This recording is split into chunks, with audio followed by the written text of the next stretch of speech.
verses. Sarvasya chaham radhisannivishto matta smritirjnanamapohanam cha vedeshcha sarvair ahameva vedyo vedant krutveda vida eva chaham. So what Krishna is mentioning?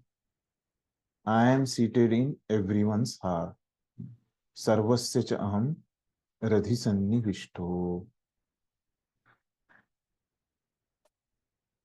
Krishna is living in everybody's heart. And from me comes remembrance, knowledge, and forgetfulness. And mattah, smriti, jnana, and apohan, forgetfulness. So all these three things comes from Krishna. And by all the Vedas, I am to be the known. Ahameva vedyo.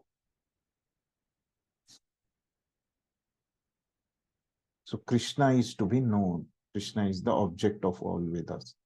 Indeed, I am the compiler of Vedanta. And I am the knower of the Vedas. What Krishna has mentioned here. At first point, he has mentioned that he is living in our heart. And from him, three things are coming: remembrance, knowledge, and forgetfulness. And what is the purpose of the Vedas? To know Krishna. Purpose of the Vedas is to know Krishna. This is another point. Then, who has written the Vedas? Has written the Vedas? Vedas and Vedantas. Who has written?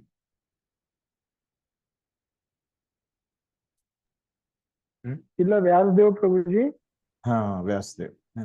So, but Krishna, what he is telling, I am the compiler of the Vedanta. So, what is the meaning then? Then Vyasdev is literally incarnation and literary incarnation of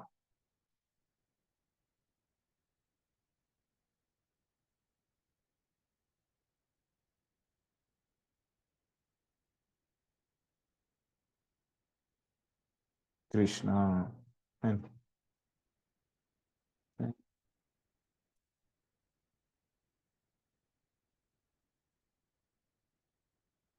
then I am the knower of the Vedas.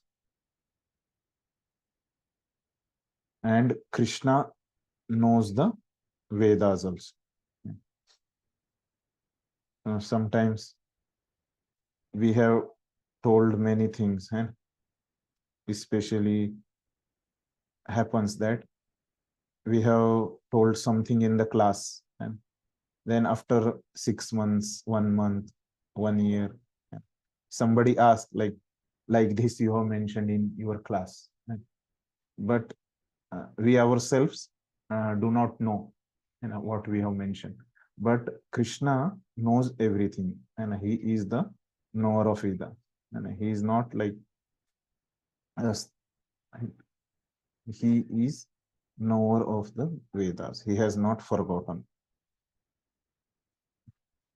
This is the translation. Please. So now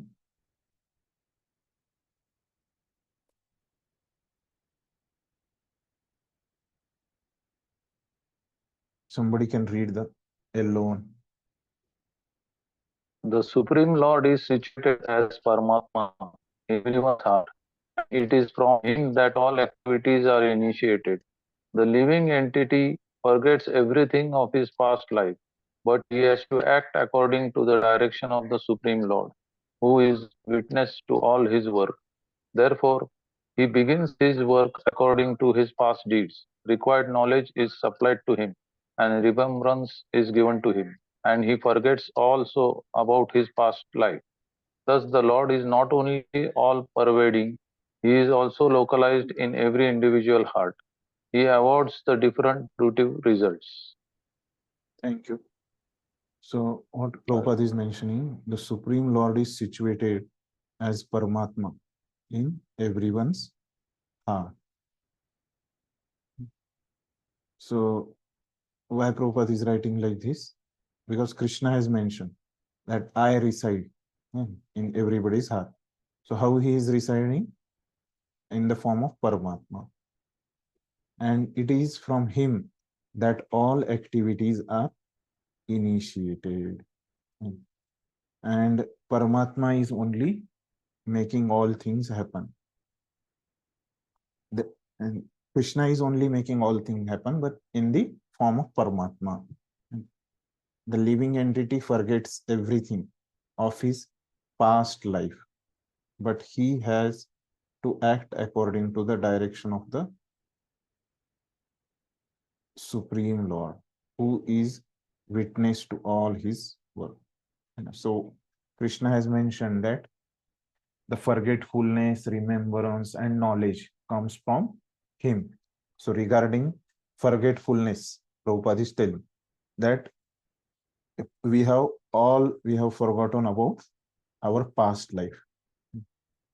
But there is some special that past life memories are there in some special soul that all of you have studied in Discover Yourself. But he has to act according to the direction of the Supreme Lord. Is witness to all his work. And so living entity is acting and under the Lord's direction. And also he has minute independence also he has. Therefore, he begins his work according to his past deeds. So according to the Lord's direction means there is a system and set up by the Lord, the system of law of karma. So according to that system, the jiva is acting. So this is about forgetfulness. Required knowledge is supplied to him, and remembrance is also given to him. And he forgets also about his past life. Again, Prabhupada. Thus, the Lord is not only all-pervading, he is also localized in every individual heart. He awards the different fruitive results.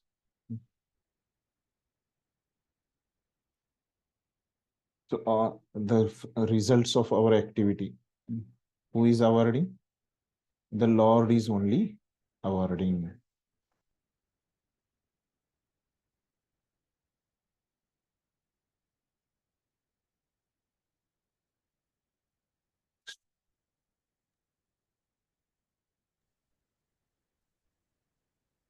Can I read, Prabhuji? Yes, yes. He is worshipable not only as the impersonal Brahman, the Supreme Personality of Godhead and the localized Paramatma, but as the form of incarnation of Vedas as well.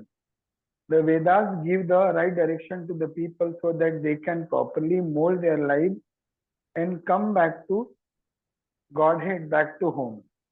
The Vedas, after knowledge of the Supreme Personality of Godhead Krishna, and Krishna in his incarnation as Vyasdev is the compiler of the Vedanta Sutra. Thank you. Thank you, Prabhu.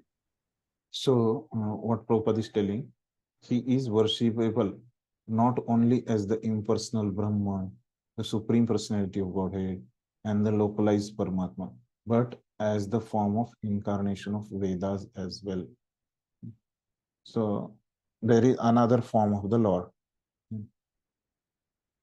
that is incarnation of the Vedas. The Vedas give the right direction to people so that they can properly mold their lives and come back to Godhead, back to home.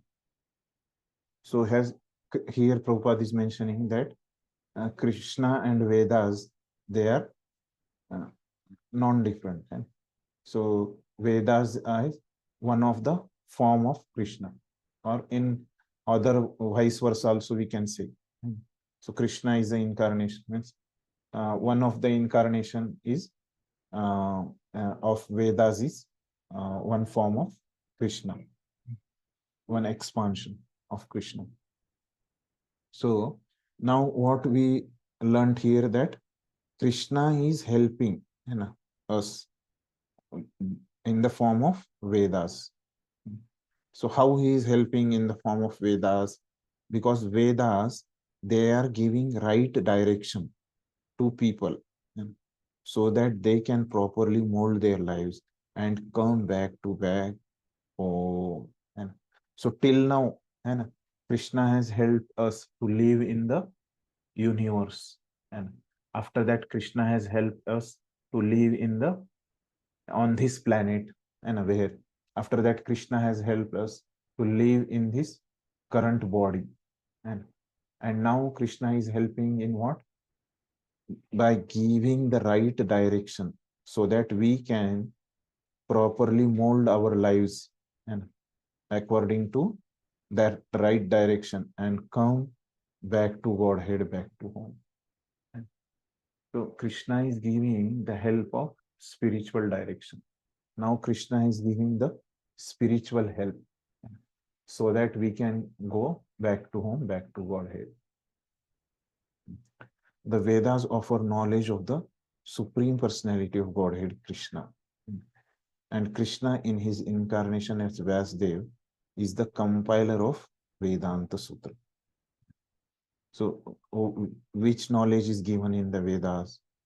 The knowledge about Krishna is given in the Vedas. And Krishna, in his incarnation, literary incarnation, and Shaktavesh avatar, Vyasdev is the compiler of Vedanta Sutra. So how Krishna has written the Vedanta Sutra? In the form of Vyasdev, which is the incarnation of Krishna. Krishna has compiled the Vedanta Sutra. And this Vedanta Sutra by Vyasdev. And who has written this? Vyasdev has written. In the Srimad Bhagavatam gives the real understanding of the Vedanta Sutra. So Vedanta Sutra is what? Somebody is remembering. You might have studied this in your Ishopanishad, and the beginning of Ishopanishad. What is Vedanta Sutra? So can I answer? Yes. Vedanta Sutra is the summarized contents of the Vedas, 18 Vedas. Summary in brief. Yes, yes, correct. Am I But right? there are Am I only right? four Vedas, and 18 Puranas are there. Correct. Sorry, What 18 you to summary of Vedas, and but Vedas are four. So summary of Veda is mentioned in the sutra form, and there are four Vedas. And how many Vedanta sutras are there? There are total 555. And the four Vedas are explained in 555 Vedanta sutras. Sutra means what? A sutra has 6 characteristics, and Alpaksharam Asadiktam and Saravad Vishwatomukham.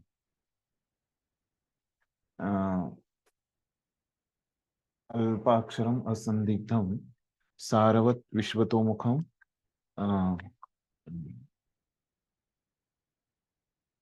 Second line is Alpaksharam Asandigdham.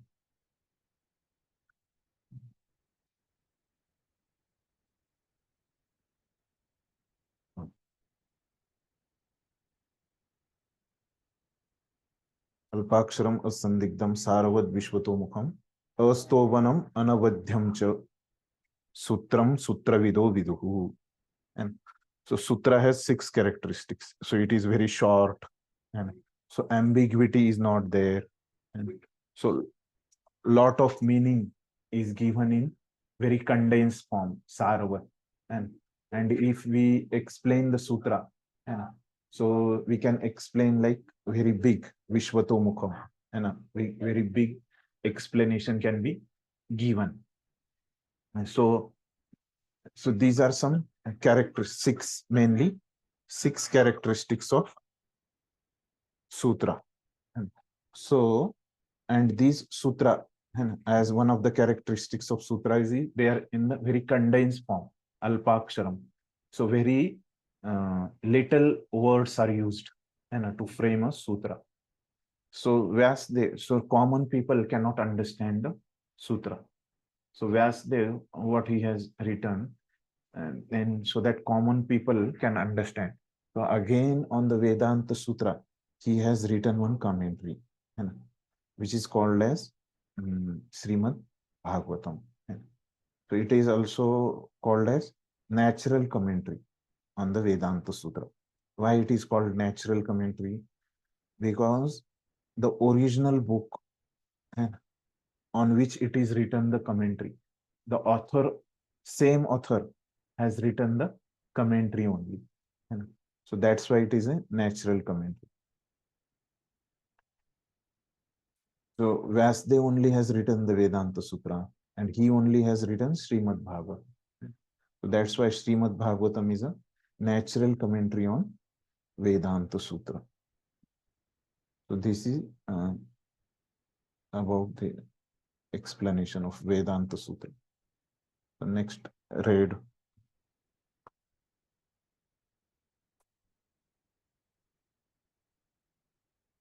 Next part somebody can read. The Supreme Lord is so full that for the deliverance of the conditioned soul, he is the supplier and digester of foodstuff, the witness of his activity and the giver of knowledge in the form of Vedas, and as the Supreme Personality of Godhead, Sri Krishna, the teacher of the Bhagavad Gita. He is worshipable by the conditional soul. Thus, God is all good. God is all merciful. Thank you. Now, Prabhupada is mentioning the Supreme Lord is so full that for the deliverance of the conditioned soul, he is the supplier and digester of foodstuff. And so, based on what Prabhupada is telling, based on previous verses. And so, all the foodstuff, and who is supplied, because Krishna has told Pushnami cha aushadhi sarva. And so, Krishna is supplying all the vegetables. It's all the food stuff. Krishna is only supplying. And who is digesting? And Krishna is only making us digest. The witness of his activity and the giver of knowledge. Knowledge who is giving? Krishna. How he is giving? By Vedas. Sri Krishna, the teacher of Bhagavad Gita, he is teaching Bhagavad Gita also. And he is worshipable by the conditioned soul. So because of all these things, so he is only making us live in the universe, on the planet, in this body, and he is only giving the food stuff. He is also making our digestion happen, and he is only giving us knowledge so that we can go back to Godhead. So because Krishna is giving so much mercy, and he is so much helping us, and so that's why he is worshipable. So that's why we worship Krishna, because of this reason. So the God is all good, and God is all merciful, and he helps so much to the conditioned soul. Next.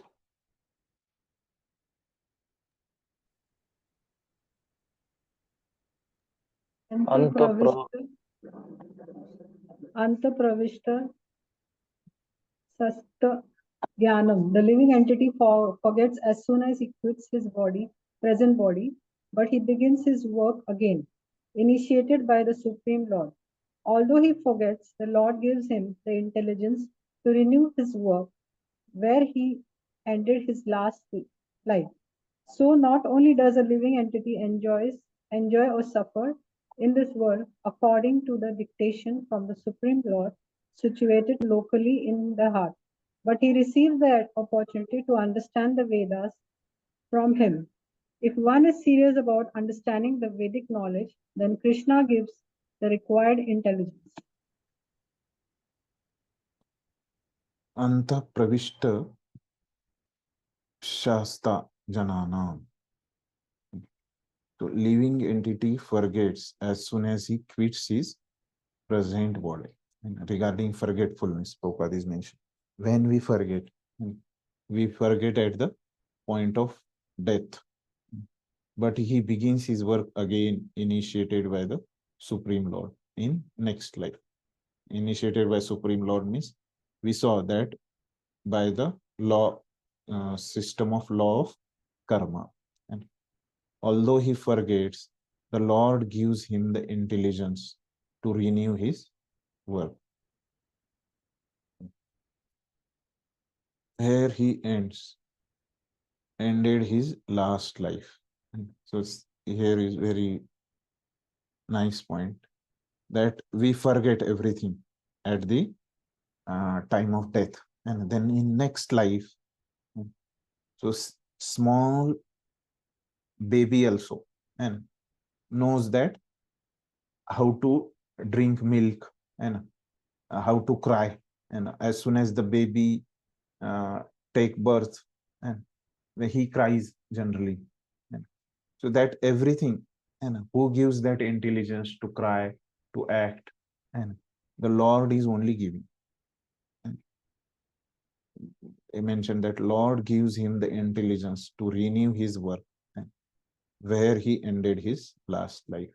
So Lord only gives intelligence to small baby also. So not only does a living entity enjoy or suffer in this world, according to the dictation of the Supreme Lord situated locally in the heart, but he receives the opportunity to understand the Vedas from him. So in this life, and not only we get uh, intelligence or dictation and by the Lord, and how Lord is giving dictation to us within our heart internally, and which is called as in the form of Chaitya Guru. So Lord gives us intelligence in the form of Chaitya Guru and from within, and from outside, how he gives us the knowledge in the form of scriptures, Vedic knowledge, and in the form of Guru, Sadhu, and Shastra. In these form, he gives a guidance from outside, and from inside, he gives guidance in the form of Chaitya Guru.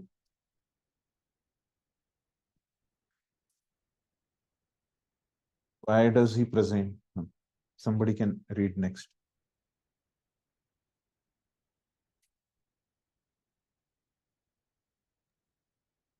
Why does he present the Vedic knowledge for understanding? Because a living entity individually needs to understand Krishna. Vedic literature confirms this. Yo so sarvair vedair giyate. In all Vedic literature, beginning from the four Vedas, Vedanta Sutra, and the Upanishads and Puranas, the glories of the Supreme Lord are celebrated by performance of Vedic rituals, discussion of the Vedic philosophy, and worship of the Lord in devotional service. He is attained. Therefore, the purpose of the Vedas is to understand Krishna. The Vedas give us direction by which to understand Krishna and the process of realizing him. The ultimate goal is the Supreme Personality of Godhead. Vedanta Sutra 1.1.4. confirms this in the following words: Tatatva saman vayat. One can attain perfection in 3 stages by understanding Vedic literature. One can understand his relationship with Supreme Personality of Godhead by performing the different processes. One can approach him, and at the end, one can attain the supreme goal, who is no other than the Supreme Personality of Godhead. In this verse, the purpose of the Vedas, the understanding of the Vedas, and the goal of the Vedas are clearly defined. So Prabhupada is telling, so why Krishna has given the Vedic knowledge?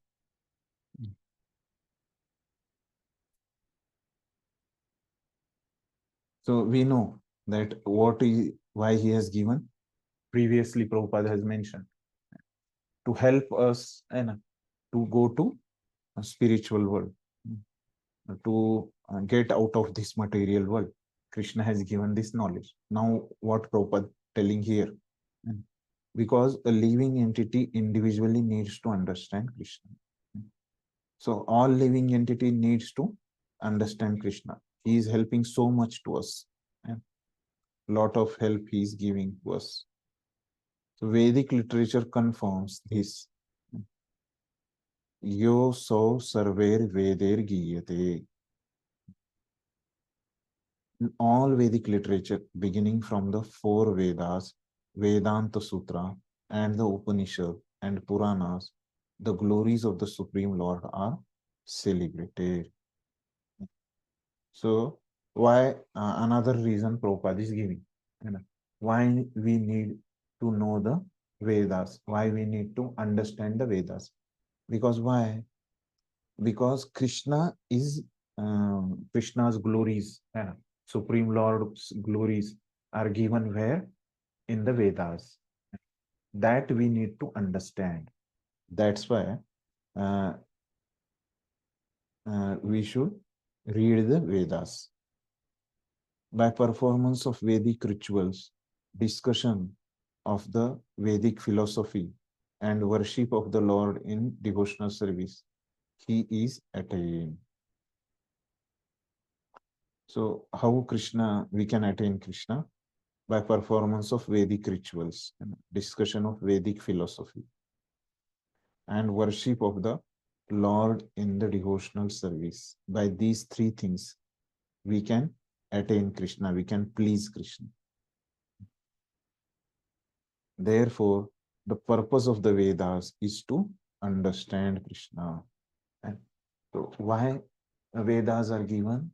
And in Vedas, there is only glorification of Krishna, so that we can understand Krishna.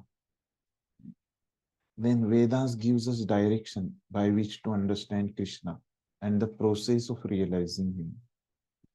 Vedas also gives the process by which we can understand Krishna, and also we can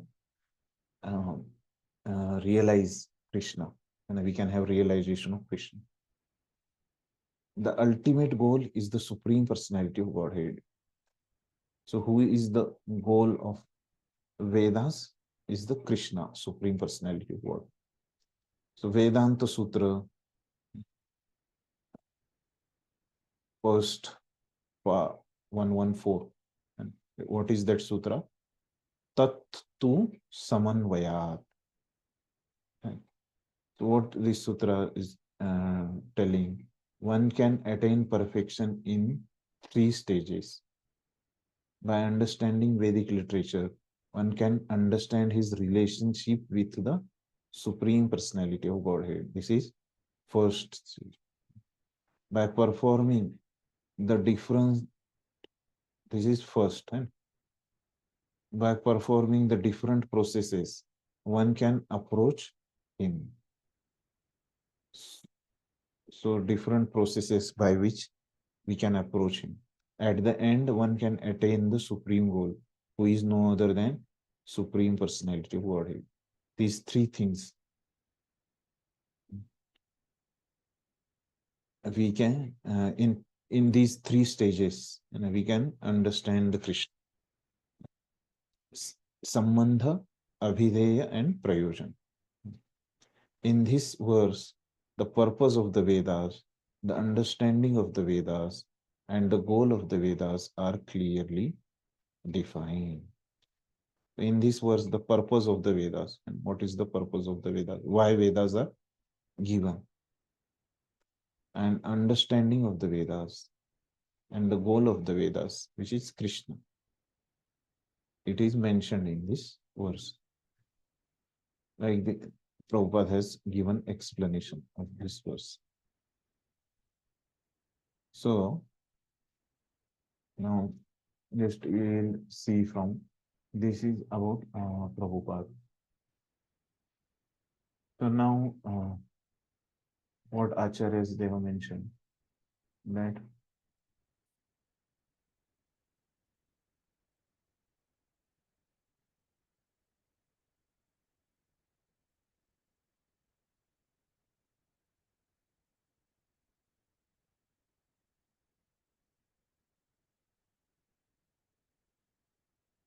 so we saw that Krishna has helped us previously and materially.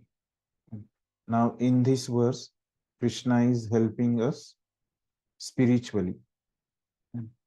That we saw. In this particular verse, Krishna is helping us spiritually. Spiritual guidance Krishna is giving. So are bound in condition stage.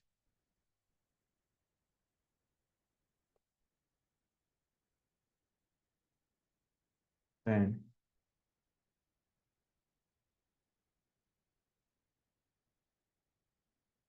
we can see in this verse, so Krishna is helping us internally. How he is helping us? By giving remembrance, knowledge, and forgetfulness. And externally, how he is helping us? By giving the Vedas. By giving the knowledge of the Vedas. He is helping us externally. And Krishna is only our goal of the Vedas. And by studying Vedas, who has to be known? Krishna only has to be known. And the purpose of studying Vedas, we can understand Krishna. If that is the sign, and we have understood the Vedas. If by studying Vedas, if we have not understood Krishna, and that means we have not studied Vedas properly. If we have studied Vedas properly and in the parampara, then we can understand Krishna. So this is about this verse. And Krishna is out of his mercy and he is giving us Vedas. All these points we have studied. So now here in this verse, Krishna has mentioned last point, and that I am the knower of the Vedas. And I am the knower of the Vedas. This point Krishna has mentioned. So Arjuna has asked Krishna, if you are the knower of the Vedas, then tell me Vedas, and in short. So in next three verses, verse number 16 to 18. So Krishna gives the conclusion of the Vedas, and or summary of the Vedas, we can say. Conclusion or summary. The Vedas. Sometimes it is also called as Tri-Shloki Gita.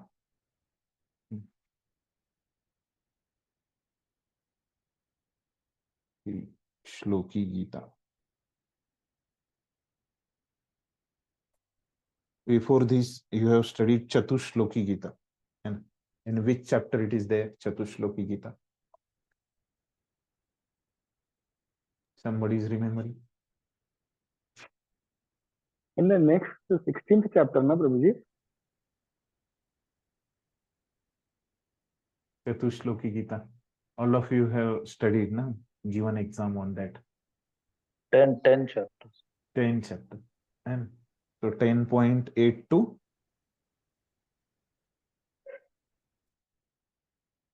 10.8 to 10.11 and 4 verses. That's why it is called Chatushloki. Chatushloki. And now, how many verses? 3 verses. And it is 16 to 18. And 15.16 to 18. That's why it is called as Tri Shloki Gita. Okay. Clear?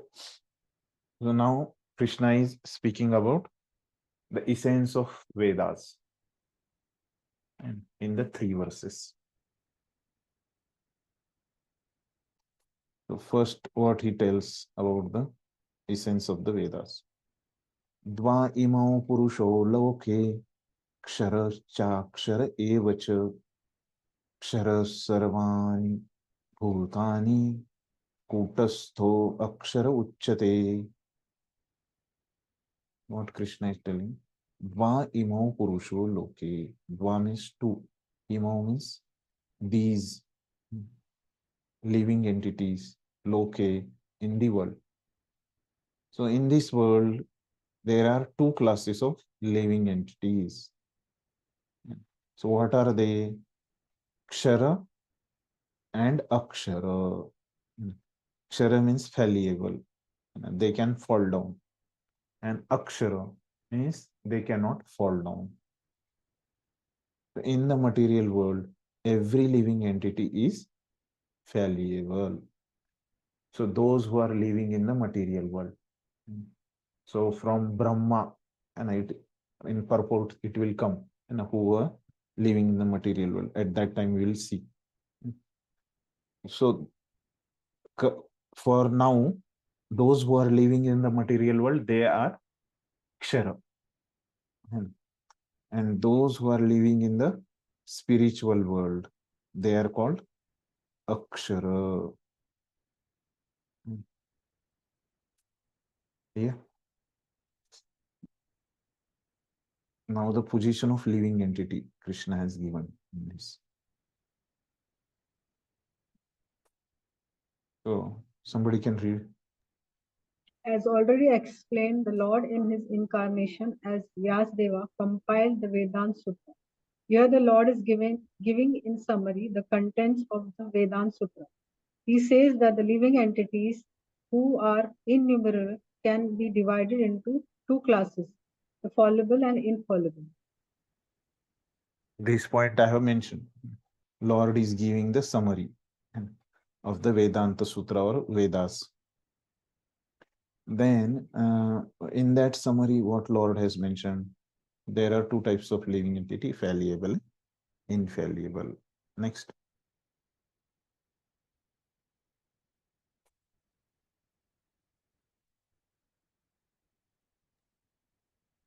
The living The living entities,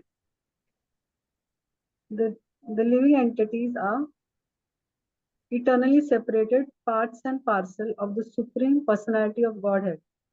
When they are in contact with the material world, they are called Jiva Bhuta. And the Sanskrit words given here, Shara, Sharvani, Bhutani, mean that they are fallible. Those who are in oneness with the Supreme Personality of Godhead, however, are called infallible. Oneness does not mean that they have no individuality, but that there is no disunity. They are all agreeable to the purpose of the creation. Of course, in the spiritual world, there is no such as creation, but since the Supreme Personality of Godhead, as stated in the Vedanta Sutra, is the source of all emanation, the conception is explained. Thank you.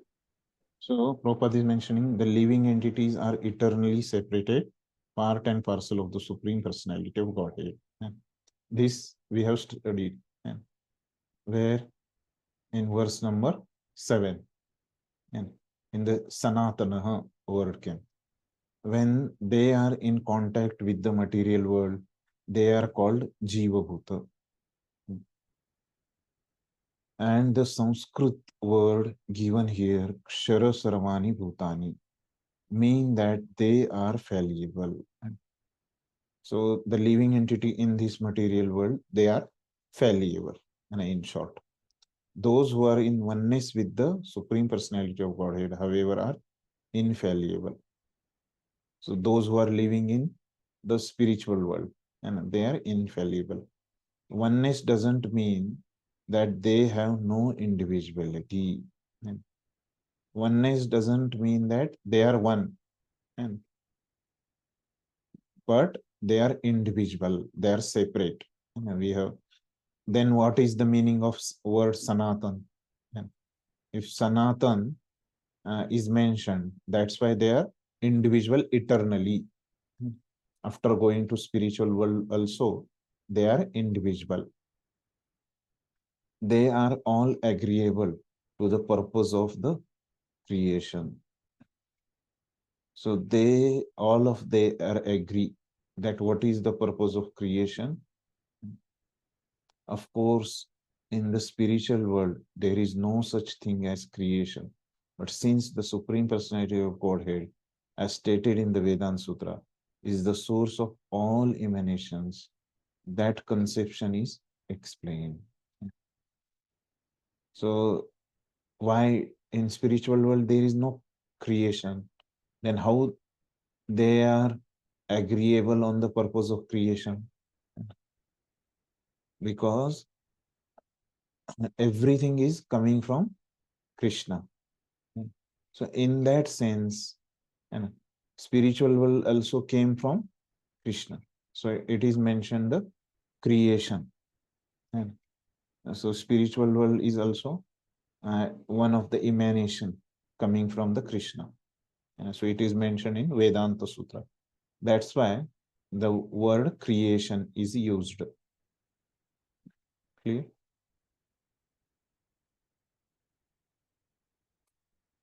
Next.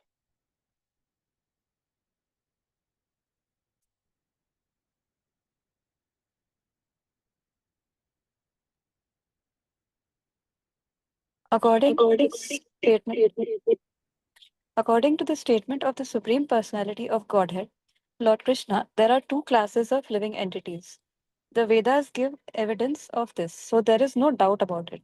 The living entities who are struggling in this world with the mind and five senses have their material bodies which are changing. As long as living entity is conditioned, his body changes due to contact with matter. Matter is changing, so the living entity appears to be changing. But in the spiritual world, the body is not made of matter. Therefore, there is no change. In the material world, the living entity undergoes six changes: birth, growth, duration, reproduction, then dwindling, and vanishing. These are the changes of the material body. But in the spiritual world of the spiritual world, the body does not change. There is no old age, there is no birth, there is no death. There all exists in oneness. Shara Sarvani Bhutani. Any living entity who has come in contact with matter, beginning from the first created being Brahma down to a small ant, is changing its body. Therefore, they are all fallible. In the spiritual world, however, they are always liberated in oneness. Thank you. So, according to the statement of the Supreme Personality of Godhead, there are two classes of living entity. That means the Vedas give evidence of this. So there is no doubt about it.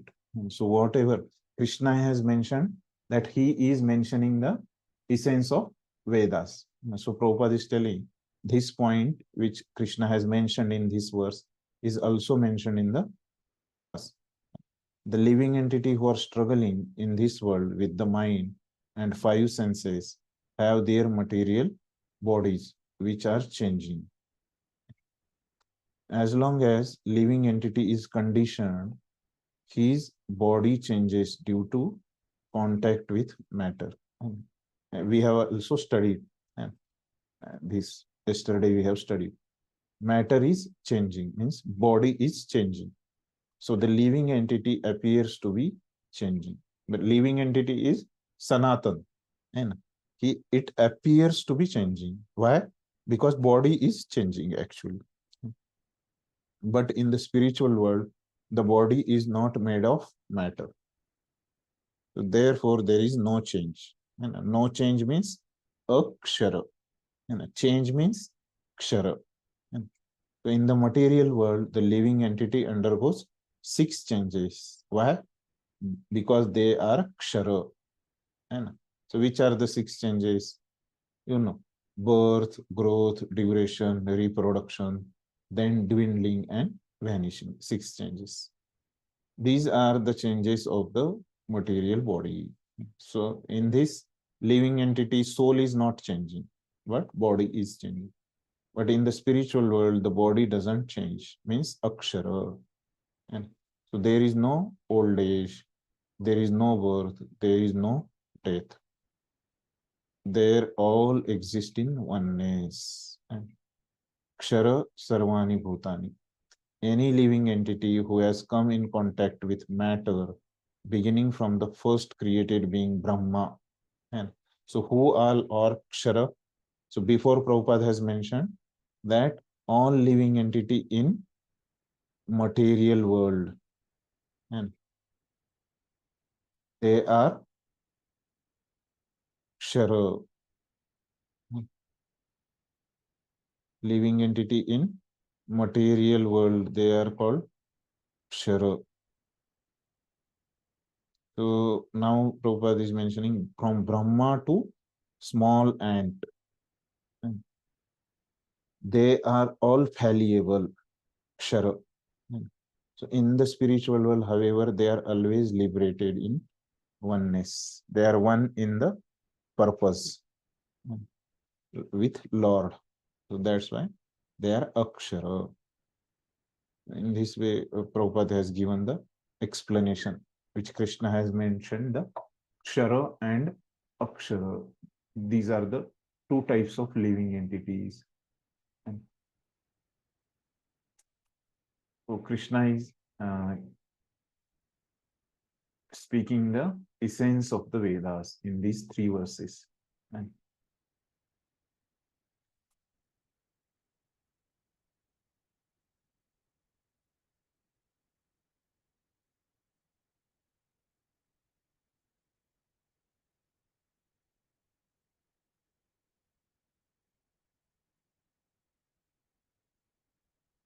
this is one verse. And in this, Krishna has mentioned about the living entities. And so now, second verse in the essence of Vedas, what Krishna is telling.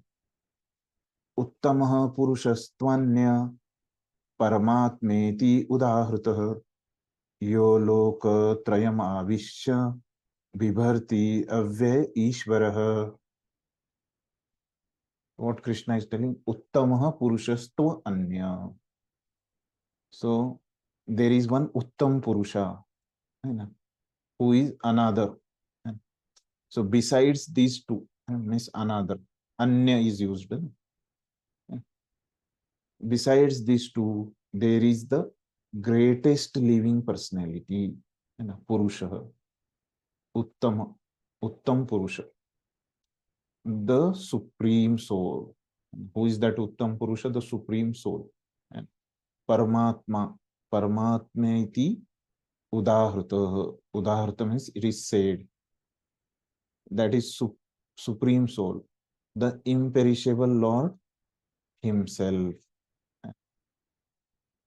who has entered the 3 worlds and is maintaining them. So now Krishna is telling another verse in essence of the Vedas or Vedanta Sutta. So what is telling, there is another type of living being. First, he has mentioned 2 types of living entities, Kshara and Akshara. So now what he is mentioning, that there is, besides these 2, and there is another living entity, and who is greatest living entity, and the supreme soul, Paramatma, and the imperishable Lord himself. And Lord himself has taken the form of Paramatma, and who has entered the three worlds, and Avishya, entering. And what he is doing, entering three worlds, he is maintaining them. Bibharti Avyaya. So first verse he has mentioned about living entities and two types of living entities and two types. And now in second verse he has mentioned about Paramatma, super soul. What Paramatma is doing? What Paramatma is doing in this material world?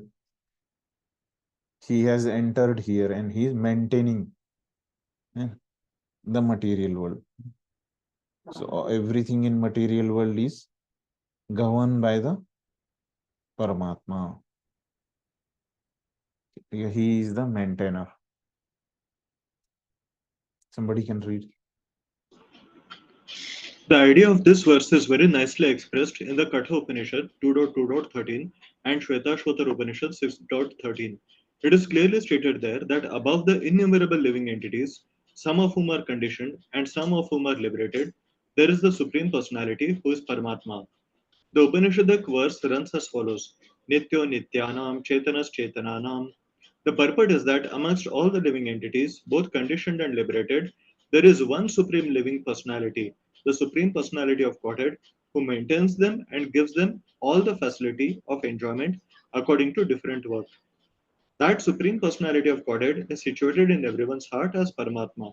A wise man who can understand him is eligible to act eligible to act in perfect peace, not others. Thank you, Prabhu. Pranavji. So Prabhupada is mentioning the idea of this verse is very nicely explained in the Katha Upanishad and Shvetashvatar Upanishad. So what is that idea? That above the innumerable living entities, some of whom are conditioned and some of who are liberated. And condition means what? Which type? Condition means which type? Kshara and fallible, and those who can fall down. And these are conditioned. And some are liberated, means akshara. So above these two type of living entities, there is Supreme Personality who is Paramatma. In Upanishad also it is mentioned. So Upanishad are part of the Vedas. So it is mentioned in the Vedas. And now one mentioned Upanishadic verse Prabhupada is giving. Nityo Nityanam Chaitanas Chaitananam. The purport is that amongst all living entities, both conditioned and liberated, there is one supreme living personality, the Supreme Personality of Godhead. And above these two types of living entity, Kshara and Akshara. And who is that above them? There is Lord himself in the form of Paramatma, who is maintaining them, who is maintaining the whole material world, and also this Kshara and Akshara gives them all the facility of enjoyment according to the different work, according to their karma, is awarding them enjoyment. That Supreme Personality of Godhead is situated in everyone's heart as Paramatma. In the form of Paramatma, Lord is doing this. A wise man who can understand him is eligible to act, eligible to act in perfect peace, not others. The person who understands the Paramatma. In 13th chapter also, we have, it is mentioned, and Lord has mentioned, understanding and a soul and super soul are different. And that is the jnana. So one who is understanding that Paramatma is different, and he can be in a peaceful stage. And others cannot be in peace. So now Krishna has mentioned this second verse about the essence of the Vedas. So and before, in verse previous to this, and Krishna has mentioned two types of living entities, and those who are fallible and those who are infallible. And so now here Krishna has mentioned there is anya, there is another living entity. Sometime what happens, this Mayavadi, they tells these are the one only, and soul and super soul, they are one only. But Krishna has mentioned in this verse, this super soul, this Anya and Uttam Purusha, what he is doing, and he is supporting, he is maintaining the three worlds. And so Acharyas, they are mentioning that if we consider the soul and super soul are same, and soul cannot maintain the three world, and soul cannot support the three world. And that's why soul and super soul, they are different. This is one of the reason acharyas have given. Soul cannot perform such actions, and also this is about kshara, those who are living in material world. But somebody may say those who are liberated, those who are living in spiritual world, and they can support, they can maintain the material world and living entities living in spiritual world. But acharyas are telling that they cannot maintain the material world because they are not coming to material world. And so how from spiritual world they will maintain? So that possibility is also not there. So that's why soul and super soul, they are different, and like this they have mentioned.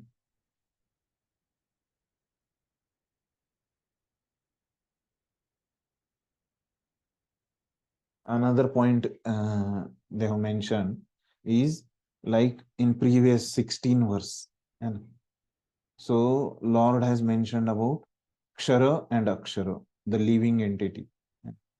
So this jnani people, and so they think themselves as the Lord, and so they think we are the God only, and we are the Lord. So we are now conditioned, but when we are liberated, and we become God. This is the understanding of Jnani people, Mayavadi people. So they worship the living entity only in one sense. So that's why 16th verse is about the living entity, the worshipper of Jnanis. 16 verse is worshipper of Jnanis. So is mentioned and about in 16th verse, and in 17th verse what is mentioned about the Paramatma. So who worships the Paramatma?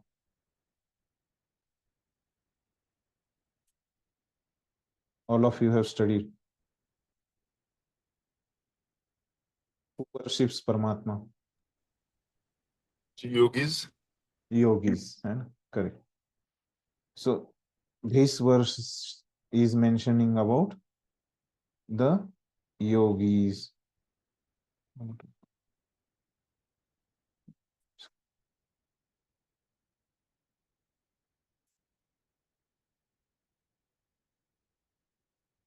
This verse is mentioning yogis, and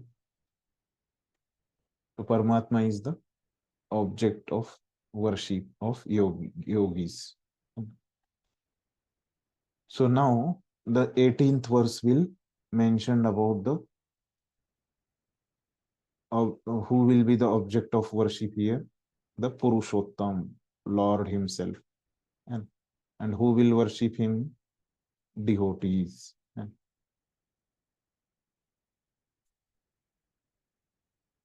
We'll take a 10 minutes break. Meet at 6:55. So we have learned that this verse is going to mention about the Lord, who is the object of worship of devotees. This much we have studied. Yasmaksharam atitoham aksharad api chottamah atosmi loke vede cha prathitah purushottamah. Lord is mentioning, because I am transcendental, beyond both the fallible and infallible, and because I am the greatest, I am celebrated both in the world and in the Vedas. So we have in 15th purport, Prabhupada has mentioned. And so all where the Vedas who is mentioned, Krishna is only mentioned, Lord is mentioned. So that's why he is celebrated both in this world also and in the Vedas also. How? As the Supreme Person. So everywhere he is mentioned as the Supreme Purushottama.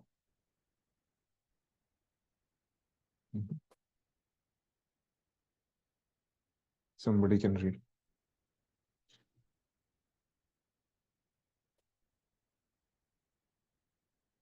No one can surpass the Supreme Personality of Godhead, Krishna, neither the conditioned soul nor the liberated soul.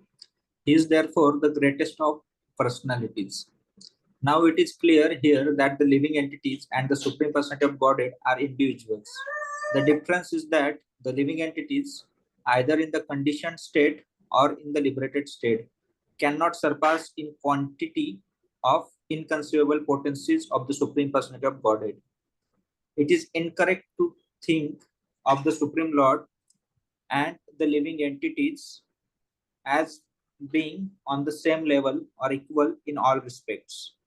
There is always the question of superiority and inferiority between their personalities.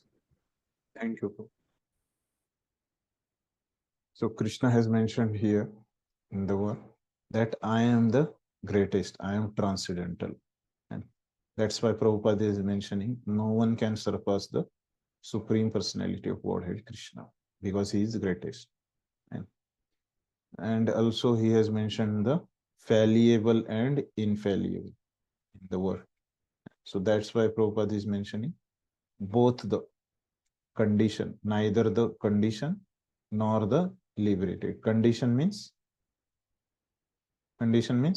fallible and akshara, and liberated means infallible, akshara. So he is therefore the greatest of personalities. So now it is clear that the living entities and the Supreme Personality of Godhead are individuals. So they are individual, they are different. The difference is that, what is the difference? The living entity, either in the conditioned state or in the liberated state, cannot surpass in quantity inconceivable potencies of the Supreme Personalities of Godhead. So they are different in quantity, equal in quality. So it is incorrect to think that Supreme Personality of Godhead and the living entities as being on the same level or equal level in all respects. In quality wise, they are equal, but there is difference in quantity. There is always the question of superiority and inferiority between their personalities. Why there is always a question? Because they are different in what? Quantity. Difference is quantity, means somebody is less than something and somebody is greater than something. So quantity is different, and some quantity is more and some quantity is less. That is clear. So that's why somebody is more quantity wise more superior, and somebody is inferior. Yeah. That's why they are individual, and there is always a question of superiority and inferiority. Why this question is coming? Because there is difference in quantity. Because of that, this question is coming. Okay. Yellow one, somebody can read. The word Uttama is very significant. No one can surpass the Supreme Personality of Godhead. The word Loke signifies in the Paurusa Agama, the Smriti scriptures, as confirmed in the Nirukti dictionary, Lokyate Vedhartho Nina.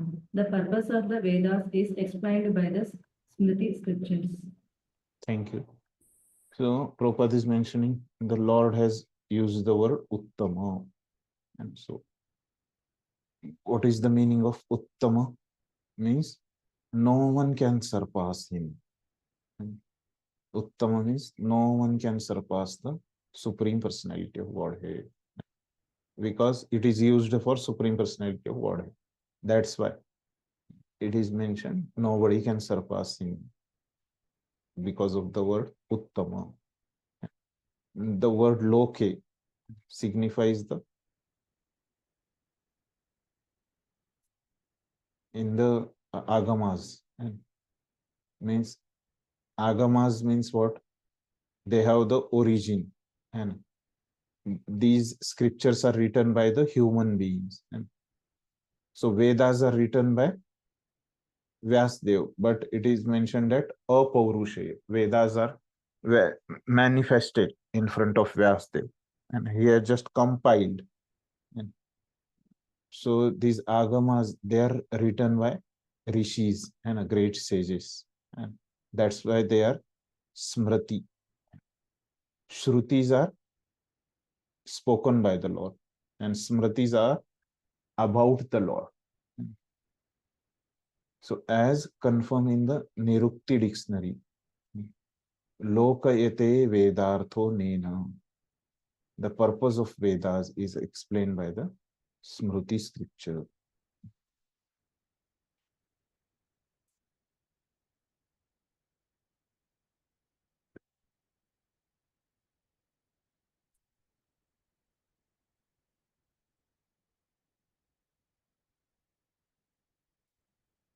Somebody can read. The Supreme Lord, in his localized aspect of Paramatma, is also described in the Vedas themselves. The following verse appears in the Vedas, Chandogya Upanishad 8.12.3. Tavat esa samprashado smat sharira samuthaya paranjyoti rupam sampatyasvena rupena vinishpadyate sha uttama purushaha.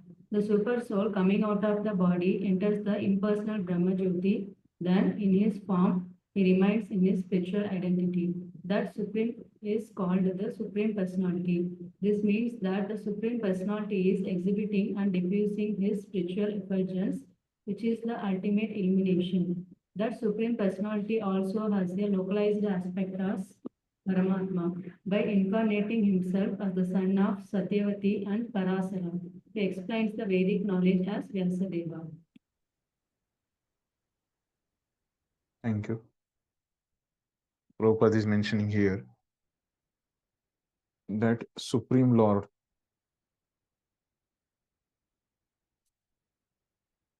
his localized aspect of Paramatma is also described in the Vedas themselves. So where it is mentioned, Tavad Esha Samprasado Smachcha Charita Samuthaya Param Jyoti Rupam Sampadaya Svena Rupena Bhinishpadyate Sa Uttamaha Purushaha. So what is the meaning? The super soul coming out of the body enters the impersonal Brahmajyoti. Then in his form, he remains in his spiritual identity. That supreme is called the Supreme Personality. What is the super soul coming out of the body enters the impersonal Brahmajyoti. So coming out of the body of the Lord, and then in his form he remains in his spiritual identity. That supreme is called the Supreme Personality of God. After entering the impersonal Brahmajyoti, then in his form as a super soul, he is remaining there in his spiritual identity. He is not merging. From where that super soul is coming is called the Supreme Personality. This means that Supreme Personality is exhibiting and diffusing his spiritual effulgence, which is the ultimate illumination. What is meaning of this is that the Brahma Jyoti and the illumination coming is from the Supreme Lord. That Supreme Personality also has a localized aspect, Paramatma. So Brahma Jyoti is the illumination of the body of the Lord, and Paramatma is the localized aspect of the Lord. By incarnating himself as the son of Satyavati and Parashar, he explains the Vedic knowledge as Vyasdev. So in the last paragraph, Prabhupada has mentioned the before Lord has mentioned and the impersonal Brahma Jyoti, where he has mentioned who is which is the object of worship of Jnanis and impersonal Brahman.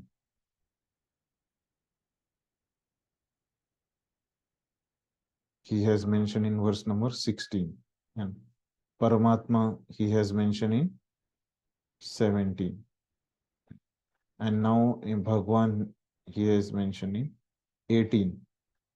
So Prabhupada is mentioning that this Paramatma and Bhagwan, they are, sorry, the Brahman and Paramatma, they are coming from Bhagwan. Coming from Bhagwan. So here clearly Prabhupada has mentioned that Supreme Personality also has a localized aspect as Paramatma.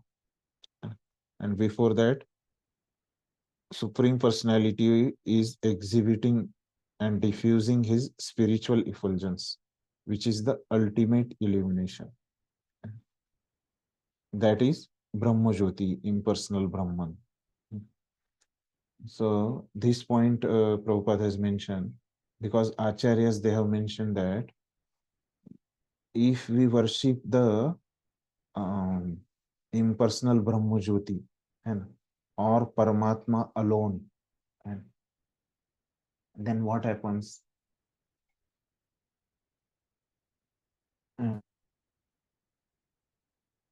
By worship of Brahman and Paramatma alone, it is not possible to attain enjoyment, liberation, or prema. Therefore, by worship of Bhagwan, and it is possible to attain all the results of material enjoyment and liberation and prema. Somebody wants to achieve the results of liberation, prema, material enjoyment, then he has to worship the Bhagwan, Supreme Personality of Godhead, Krishna, and in the form of Bhagwan, and not in the form of Brahman or Paramatma.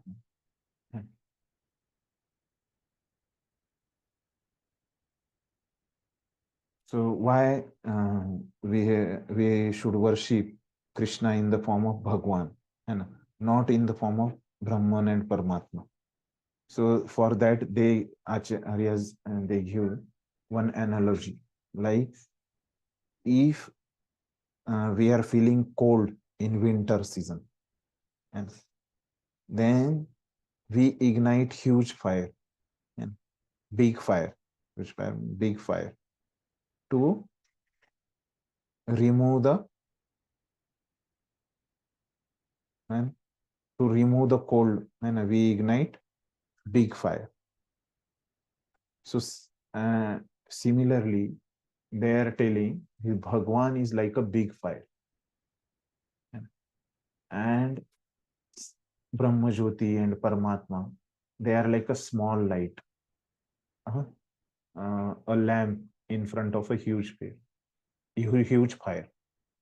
So huge fire has a superior ability to elevate the pain of cold. So even though all atoms are essential, the same energy. So they have the energy, and lamp also has energy, and small light also has energy, and huge fire and also has energy. But big fire has more effect. So similarly, Bhagwan has a more effect and in delivering us.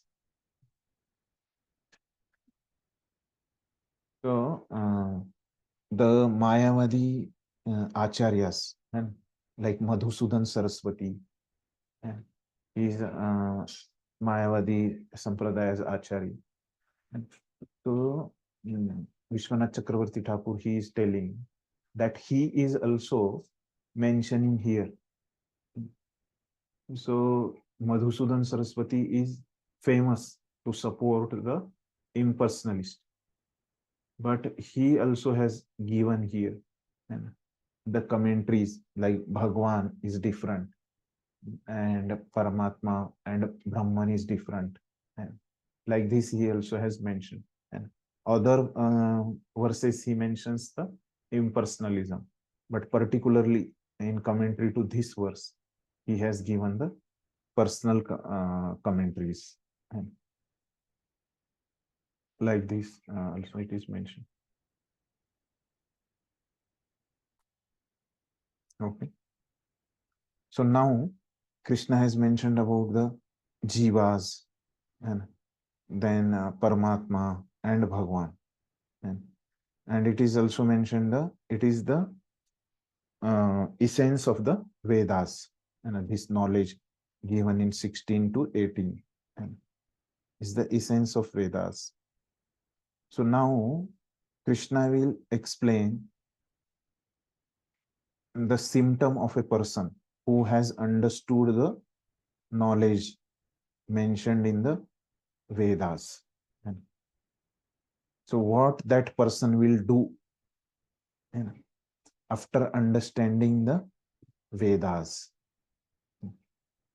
How we can understand somebody has understood the Vedas or not.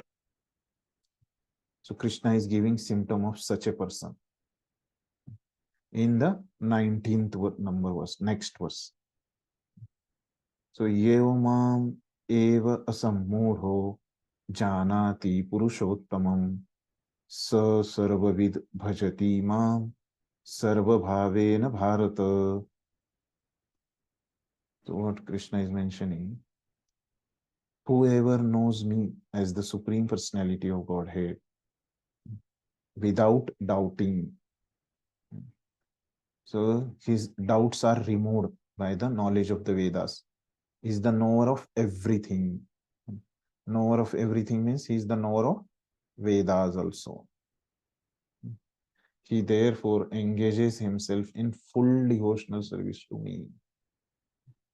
So what such a person who has understood the Vedas, and so what he will do, he will perform the devotional service. And what is his understanding? He will understand Krishna as the Supreme Personality of Godhead without doubt. And this will be his understanding and that person's understanding. And the next part of the verse will be his action and his activity. So Krishna has mentioned both the things, right? The activity also of that person and understanding also of that person. Clear? What how Prabhupada is explaining? Somebody can read. There are many philosophical speculations about the constitutional position of the living entities and the supreme absolute truth. Now, in this verse, the Supreme Personality of Godhead clearly explains that anyone who knows Lord Krishna to be the Supreme Person is actually the knower of everything. The imperfect knowers goes on simply speculating about the absolute truth, but the perfect knower, without wasting his valuable time, engages directly in Krishna consciousness, the devotional service of the Supreme Lord. Throughout the whole of Bhagavad Gita, this fact is being stressed at every step. And still, there are so many stubborn commentators on the Bhagavad Gita who consider the supreme absolute truth and the living entities to be one and the same. Thank you, bro. There are many philosophical speculations about the constitutional position of the living entity and the supreme absolute truth. There are many wrong opinions. Now, in this verse, the Supreme Personality of Godhead clearly explains that anyone who knows Lord Krishna to be the Supreme Person is actually the knower of the everything. So now Krishna's actual position is given. Prabhupada is mentioned. And one who knows this actual position is the knower of everything. The imperfect knower goes on simply speculating about the absolute truth. But the perfect knower, without wasting his valuable time, engages directly in Krishna consciousness.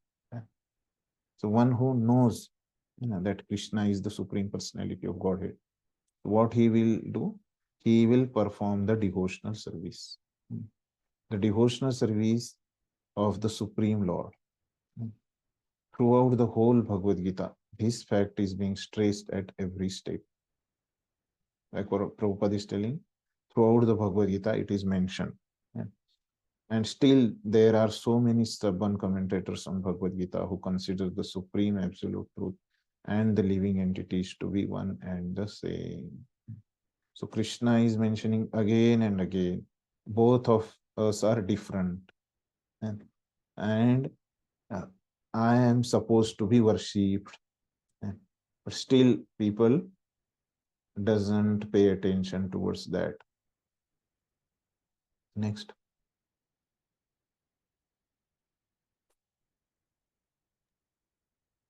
Vedic knowledge is called Shruti, learning by oral reception. One should actually receive the Vedic message from authorities like Krishna and his representatives. Here, Krishna distinguishes everything very nicely, and one should hear from this source. Simply to hear like the hogs is not sufficient. One must be able to understand from the authorities. It is not that one should simply speculate academically. One should submissively hear from Bhagavad Gita that these living entities are all subordinate to the Supreme Personality of Godhead. Anyone who is able to understand this according to the Supreme Personality of Godhead, Sri Krishna, knows the purpose of the Vedas. No one else knows the purpose of the Vedas. So Vedic knowledge is called Shruti. We have studied this before. Learning by oral reception. One should actually receive the Vedic message from authorities like Krishna and his representative. In Parampara, we have to receive the message of Vedas. Here, Krishna distinguishes everything very nicely, and one should hear from this source. Prabhupada is mentioning that we should hear directly from Krishna. So many times Prabhupada say that let Krishna speak. Simply to hear like the hogs is not sufficient. One must able to understand from the authorities. Do not hear just for sake of hearing like animals. So animals, they cannot understand why things, they cannot understand why something is there, why something is not there. Animals like hogs, they just understand how. And how means how to eat and how to quarrel. And so all these things. So this is one of the quality and mentioned of the animals. And so Prabhupada is mentioning, don't hear like hogs, means understand and why it is mentioned. And if you hearing properly, means you will understand and why it is mentioned like this only. So that is the symptom of proper hearing and understanding why this line is mentioned and what is purpose behind that. So understanding in depth, and so that is proper hearing. It is not that one should simply speculate academically. If somebody is hearing, means he should act also based on that hearing, and just he will not speculate. One should submissively hear from Bhagavad Gita that these living entities are always subordinate to the Supreme Personality of Godhead. So our position, we are living entity. And so our position is always we are subordinate, we are servant. And so that's why and, this is a wrong understanding that we can become a god. So our role is always to serve, to worship the Lord. Anyone who is able to understand this according to the Supreme Personality of Godhead, Sri Krishna, knows the purpose of the Vedas. Somebody understand this, and that he will be the servant eternally, and his role will be to serve, to worship the Lord. He is the knower of the Vedas.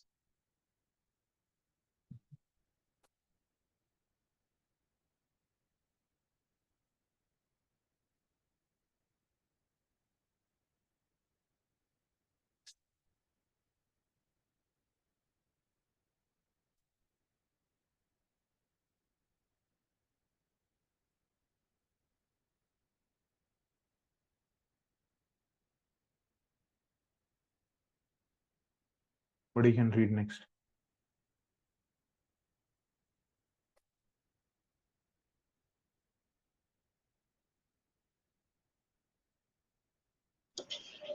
The word bhajati is very significant. In many places, the word bhajati is expressed in relationship with the service of the Supreme Lord. If a person is engaged in full Krishna consciousness in the devotional service of the Lord, it is to be understood that he has understood all the Vedic knowledge. In the Vaishnava Parampara, it is said that if one is engaged in the devotional service of Krishna, then there is no need for any other spiritual process for understanding the supreme absolute truth. He has already come to the point because he is engaged in the devotional service of the Lord. He has ended all preliminary processes of understanding. But if anyone, after speculating for hundreds and hundreds of thousands of lives, does not come to the point that Krishna is the Supreme Personality of Godhead and that one has to surrender there, all his speculation for so many years and lives is a useless waste of time. So now ultimate word Prabhupada has given, the bhajati. And so bhajati word is very significant. Such a person and who has understood the Vedas, he will do bhajan and he will practice devotional service, bhajati. The word bhajati is expressed in relationship with the service of the Supreme Lord. And if a person is engaged in full Krishna consciousness in the devotional service of the Lord, it is to be understood that he has understood all Vedic knowledge. And somebody is serving the Krishna, somebody is practicing devotional service, means he has understood all the Vedic knowledge. And in the Vaishnava Parampara, it is said that if one is engaged in the devotional service of Krishna, then there is no need for any other spiritual process for understanding the supreme absolute truth. So all processes are for what? Understanding. All spiritual processes and are for what? Understanding the supreme absolute truth, Krishna. And but somebody is practicing bhakti and performing devotional service to Krishna, then there is no need of any other process. He has already come to the point because he is engaged in the devotional service of the Lord. He has understood everything. And he has ended all preliminary processes of understanding. But if one, but if anyone, after speculating for thousands of lives, doesn't come to the point that Krishna is the Supreme Personality of Godhead and that one has to surrender there, all his speculation for so many years and lives is useless waste of time. So after reading all the Vedas, after memorizing all the Vedas and understanding all the Vedas, if he is not practicing devotional service, means he has not understood anything about the Vedas, if he is not practicing devotional service. So this is the ultimate understanding and action of one who has understood the Vedas. So in this paragraph, Prabhupada has given the some people they understand wrongly and about the Vedas. So Prabhupada has written this based on the Vishwanath Chakravarti Thakur's commentary. And so what Vishwanath Chakravarti Thakur is mentioning. And so here Prabhupada has mentioned there are some people and who have wrong understanding of the Vedas. So Vishwanath Chakravarti Thakur is mentioning about that those who have wrong understanding about the Vedas, these people they are arguing among themselves. So he is mentioning the mood of the Lord, and so what Lord is telling that let them argue, and why they are arguing, because they are bewildered, and they are bewildered by Maya, but devotee is not bewildered. Devotee is not bewildered by the arguments of these other philosophers, and but devotee knows everything. And even though devotee has not studied the scriptures, and he is the knower of the meaning of scriptures. And so he is telling that even though devotee has not studied all the scriptures, and but still devotee knows the conclusion of that scriptures. And the other person, and though he has indeed studied, an other person means the wrong philosopher with wrong understanding, and even though they have studied the scriptures and other philosophers, even though they have they have studied the scriptures, and so they their conclusion is wrong, and they do not know the meaning of the scriptures, and because they are not practicing devotional service, just they are arguing based on the philosophy, and that's why they are the sammudha, means they are the fools. But devotee knows me, and he worships me, he serves me in complete love. That's why other philosophers they don't worship me and devotees worship me. So like this, Vishwanath Chakravarti Thakur is telling. So why other people they do not worship the Lord? Because they have wrong understanding of the scriptures, and they are bewildered by the Maya of the Lord. That's why they have wrong understanding, and they do not hear from parampara. Like this, it is mentioned. So now Krishna gives the summary in the last verse, 28th verse. And so what is that summary? Iti guhyatamam shastram idam uktam maya nagha etad buddha buddhimanasyat kruta krutyascha bharata. What Krishna is mentioning, this is the most confidential. What is the word? Guhyatama is the word Krishna has used. Guhyatama, most confidential. Guhya, Guhyatara, and Guhyatama of the Vedic scriptures. O sinless one, Anagha, and it is disclosed now by me. Whoever understands this will become wise, and his endeavors will know perfection.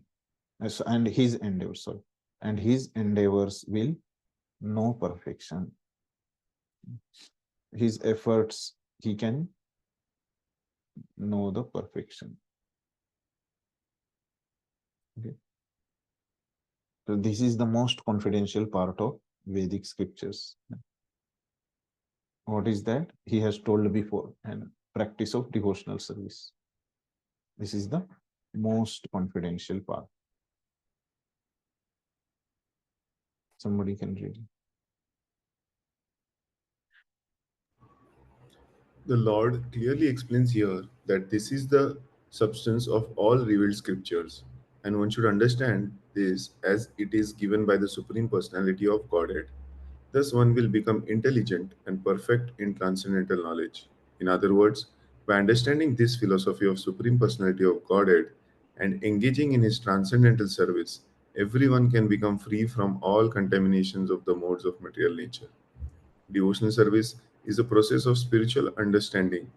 Wherever devotional service exists, the material contamination cannot coexist.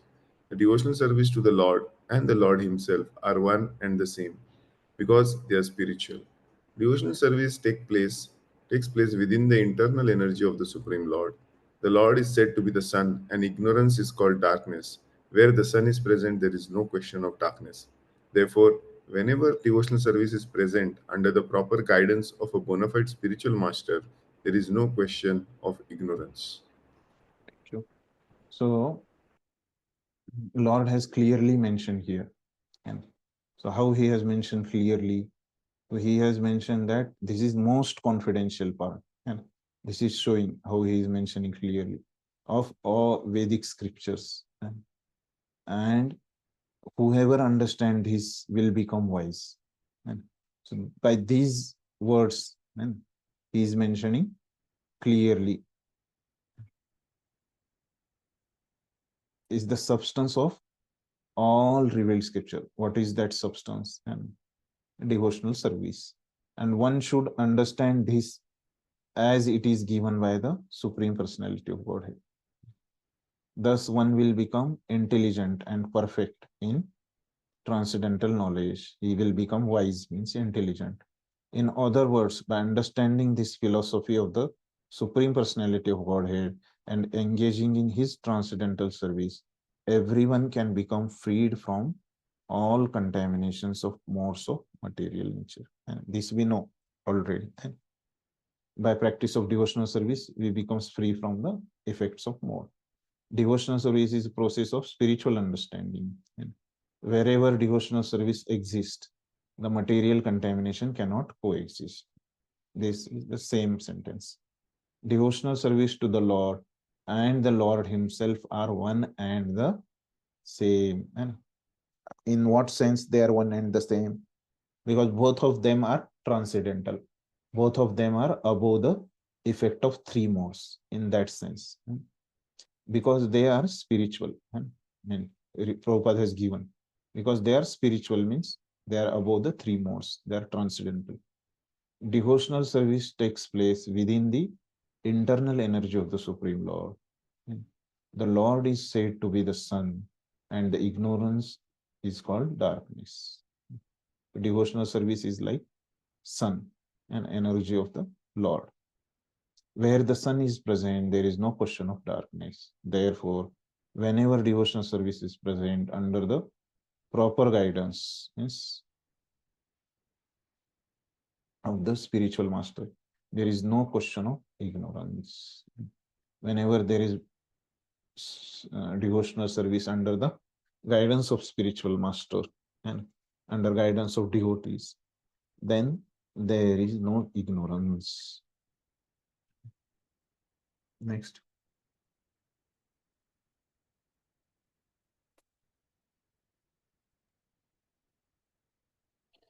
Everyone must take to this consciousness of Krishna and engage in devotional service to become intelligent and purified. Unless one comes to this position of understanding Krishna and engages in devotional service, however intelligent he may be in the estimation of some common man, he is not intelligent.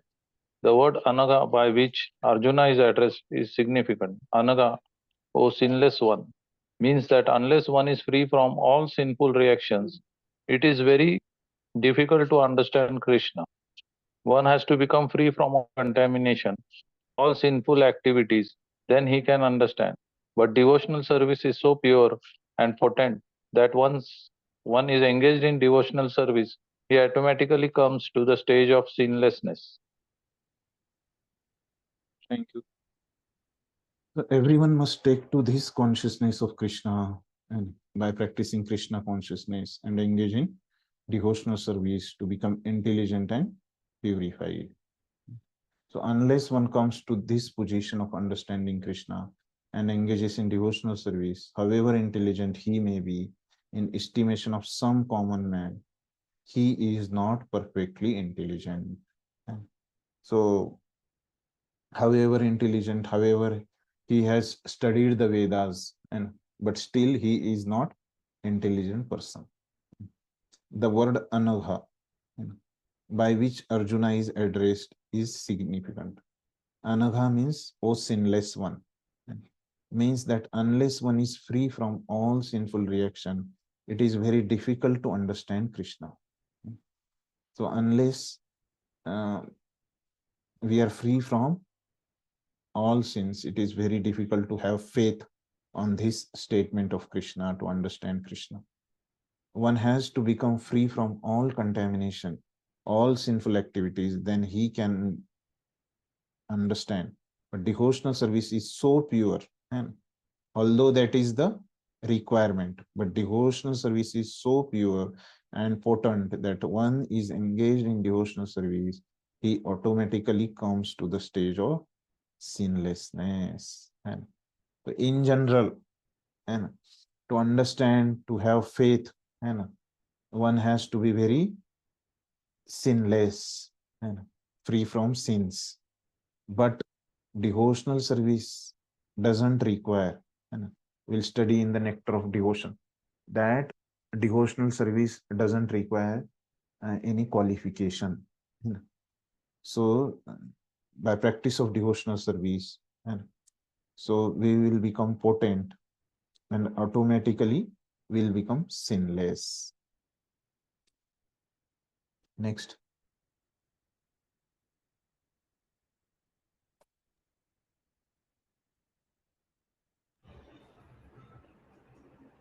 While one is performing devotional service in the association of pure devotees in full Krishna consciousness, there are certain things which require to be vanquished altogether. The most important thing one has to surmount is weakness of the heart. The first fall down is caused by the desire to lord it over material nature. Thus, one gives up the transcendental loving service of the Supreme Lord. The second weakness of the heart is that as one increases the propensity to lord it over material nature, he becomes attached to matter and the possession of matter.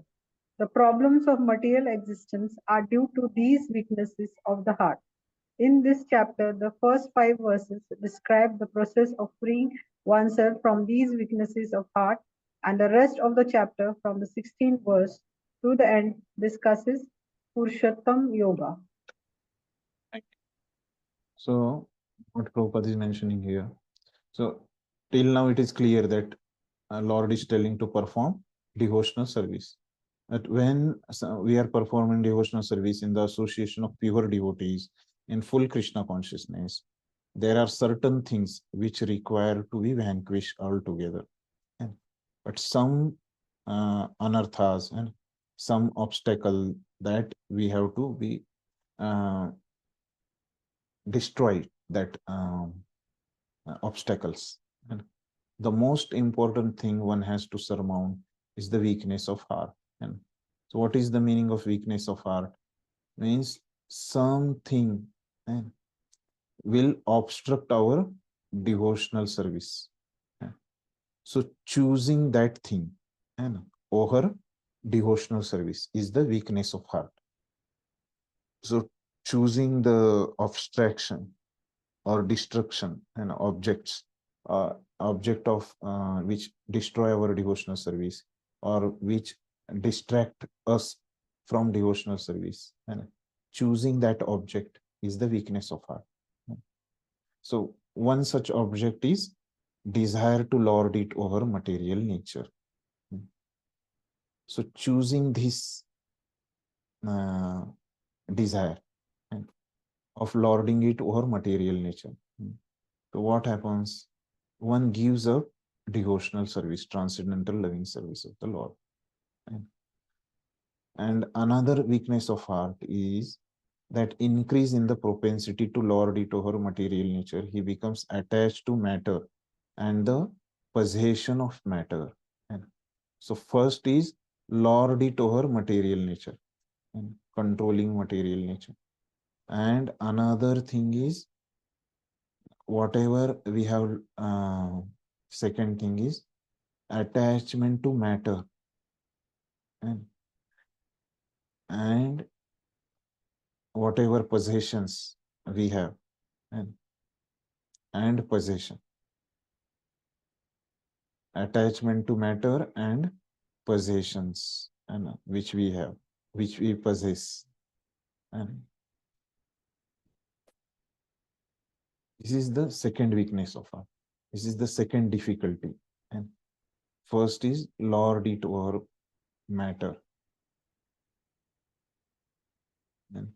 And second is attachment to matter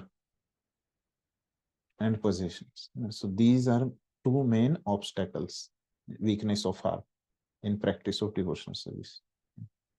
If we give up these, and so how we can give up these? So it is mentioned in the first 5 verses. Prabhupada is mentioned. So what is mentioned in first 5 verses? Detachment. Detachment. And so by detachment, we can give up this weakness of heart. We can cut down this tree of material world. If we have detached from this material world, then we can cut down this tree of material world and we can remove this weakness of heart. The rest of the chapter is about the Lord and devotional service, Purushottam Yoga. And in this way, we have completed our discussion on this chapter.